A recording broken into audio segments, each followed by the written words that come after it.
แล้วละจ้าพี่น้องตอนนี้กำลังมารอเรือตอนนี้เป็นเวลา2:40ปลายเนี่ยประมาณ50เนี่ยแหละพี่น้องเด็บจนดำทักทายสบายดีพี่น้องเด้อสบายดีพี่น้องงามแรงๆเลยจ้าพี่น้องจ้าประมาณเที่ยงเนี่ยพี่น้องบ่ฮอดแรงดอกถ้ากะแล้วดำนาขึ้นมาแต่ดำนาก็จะก็มาส่งไว้อยู่ท่าพี่น้องจ้าเฮากับน้องถ้าหมู่ก็จะไปโลกาพี่น้องนั่งถ่ายอยู่ศาลาเมื่อนี้ก็มาดำนาครับจากอยู่ขามฝั่งพี่น้องมื่อนี้เดินทางเฮือ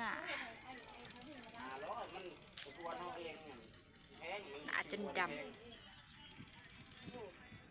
บรรยากาศนะพี่น้องแคมตะฝั่งโค้งพี่น้องฝั่งไทยกำลังแล้วพี่น้องอันแล้วกันกำลังพากันมาทานนั่นพี่น้องทาพวกลูกกะดำนาแล้ว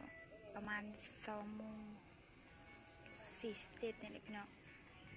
ขึ้นมาแล้วก็จะมาส่งไว้อยู่ท่ากัน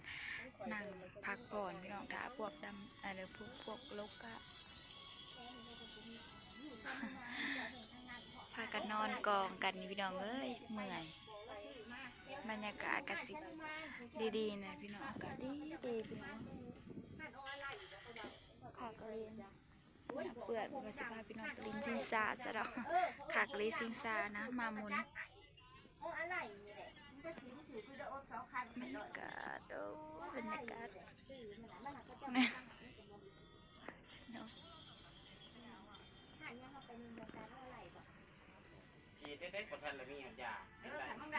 ก็ประมาณนี้แหละจ้าอากาศก็ได้แดดก็มีลมจักน้อยพี่น้องเพื่อฮอดเทือนไปเลย3-4 โมงเพื่อถาหมู่มาพี่น้องเอ้ยแล้วแค่ไหนแต่แล้วแต่เว้นพี่น้องมานอนถาหมู่ก่อนพี่น้องเปิดกระจายยังบ่เปิดให้เห็ดบ่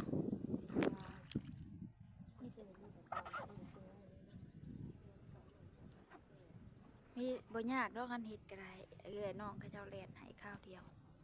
แลนหายมันก็แพงเต๋ออยู่ได้ว่าปีมันสูงปีมันปีใหม่มันแพงบรรยากาศมันคือแลนร้อยโลดได้บ่บ่ได้เด้อเนาะเป็นไหนจะขอใบอนุญาตนำใจบ้านอยู่ไปเอาไปซื้อเพิ่นมีใบครับมีใบเราเขาจับความเร็ว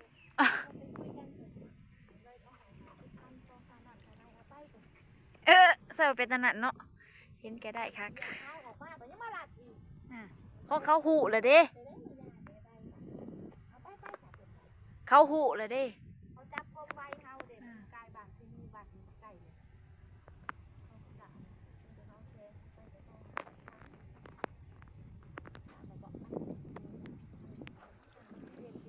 คือขากเทวาบรรยากาศนี่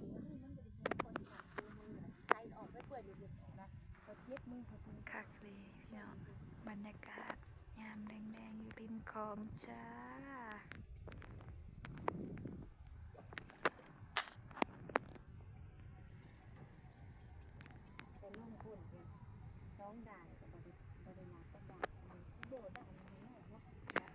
ยามฝนน้ำมันบ่อยากใสพี่น้องน้ำขึ้นแห้งแล้วมันบ่ใสน้ำเข้าขี้เมียงน้ำโอวันติน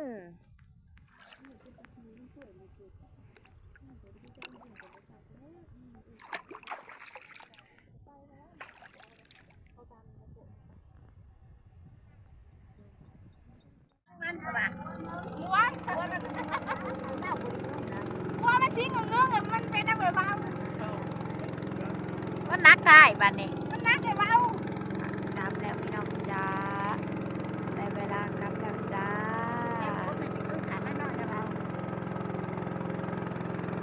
บรรยากาศยังไม่แรงพี่น้องเจ้าตักออกจากอันน่ะเจ้าตักออกจากแพร่เจ้ามันไหลลงมา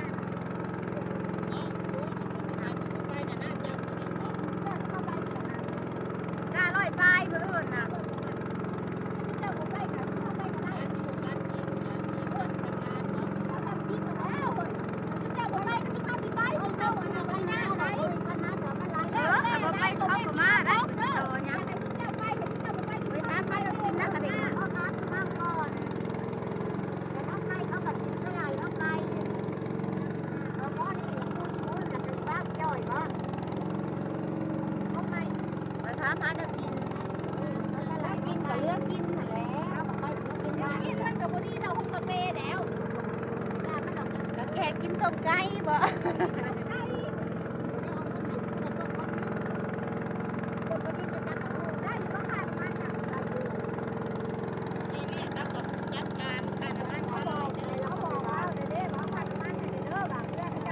เราหยาเจ้าข้าบัดคักเลย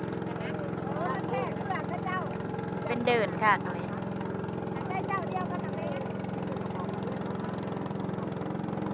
คงง่ายแค่ว่าเบาเล่นนะใครจะชงไหลนะ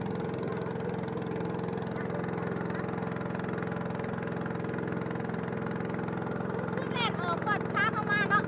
ขึ้นหนักไหลเลยทำไมเป็นทำไมเบาอยู่ท้ายบ้าไหลมันจะลงไว้เนาะ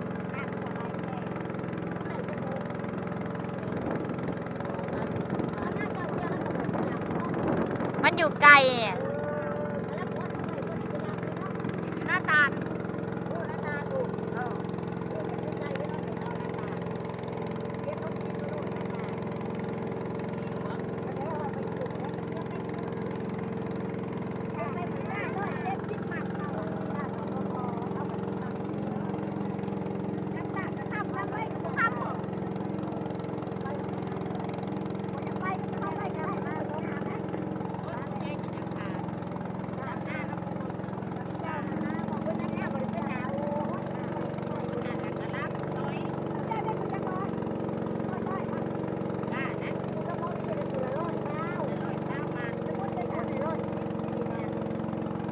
ซ้ำกันค่ะ